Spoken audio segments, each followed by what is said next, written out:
So I got this question emailed to me recently, and I decided to address it in video.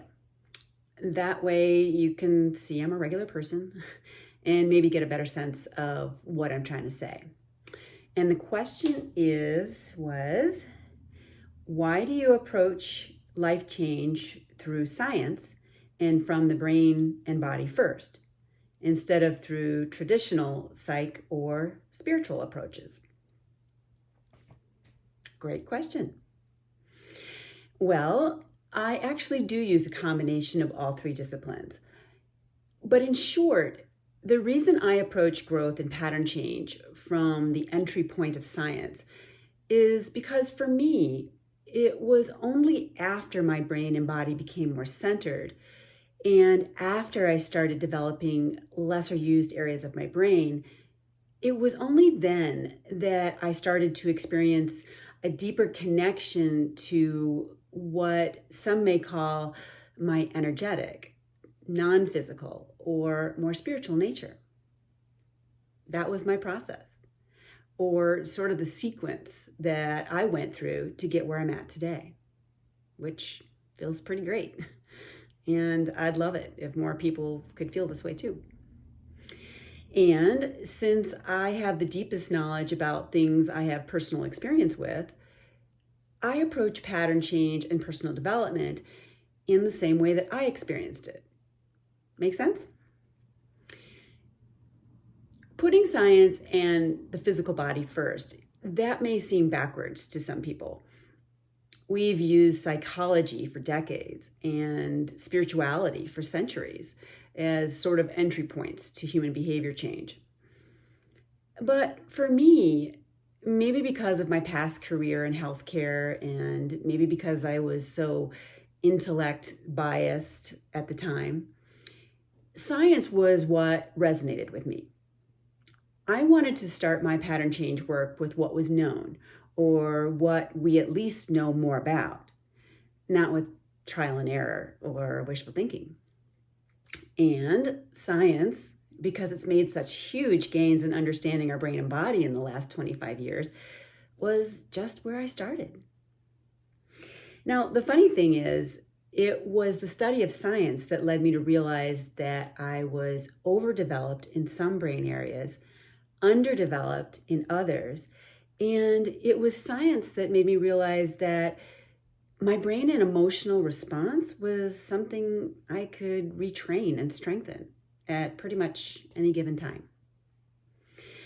And once I started to experience that more comprehensive or more equal brain strength, and once I started to gain more emotional stability or balance, so to speak, well, the other pieces of my life just started to fall in place more easily. I felt calmer. My drive came from a more reliable source.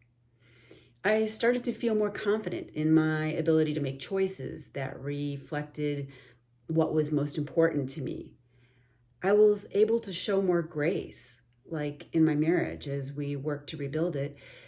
And my overall life experience is becoming this more sustainable, flexible, and far richer ride. And considering how long I had been living with high functioning anxiety, I was pretty much thrilled with just that.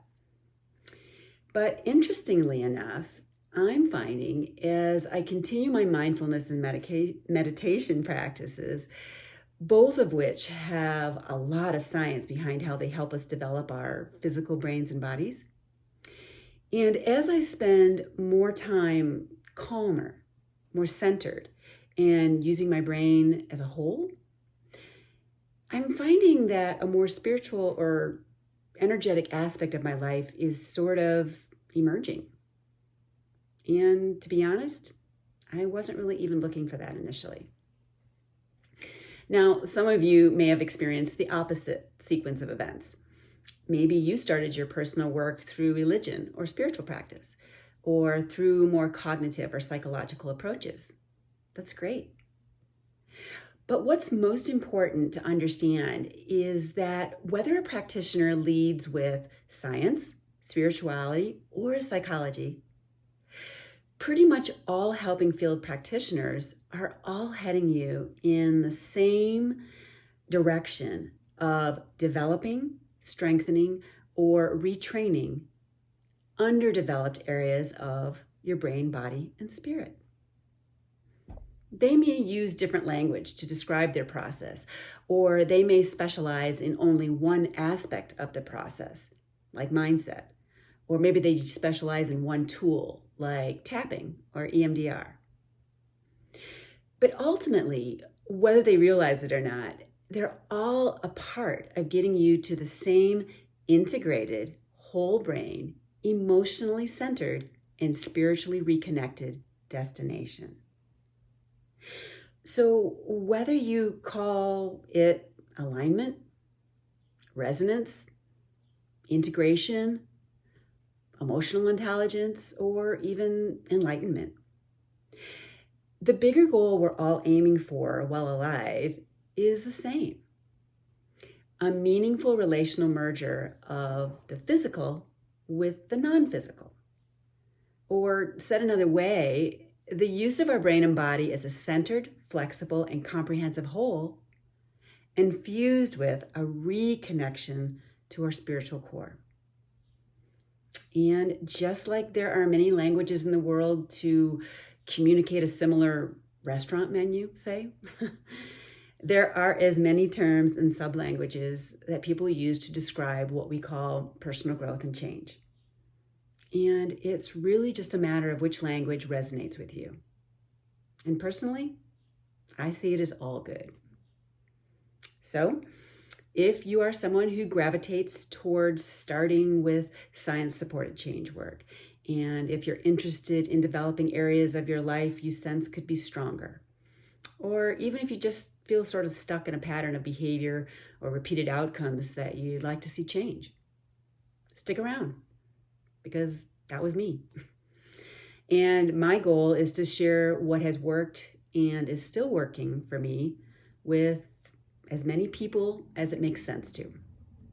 And hopefully in ways that are easier to understand and practical to use.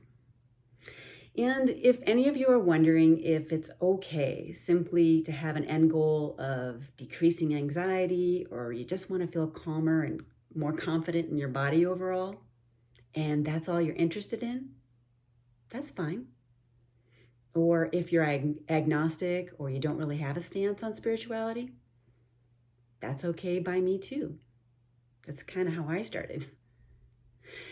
But I highly recommend doing the work to at least get your brain and body in a more optimal working condition. You're going to feel a whole lot better overall, and you'll start to see a big shift in how you relate to other people in your life.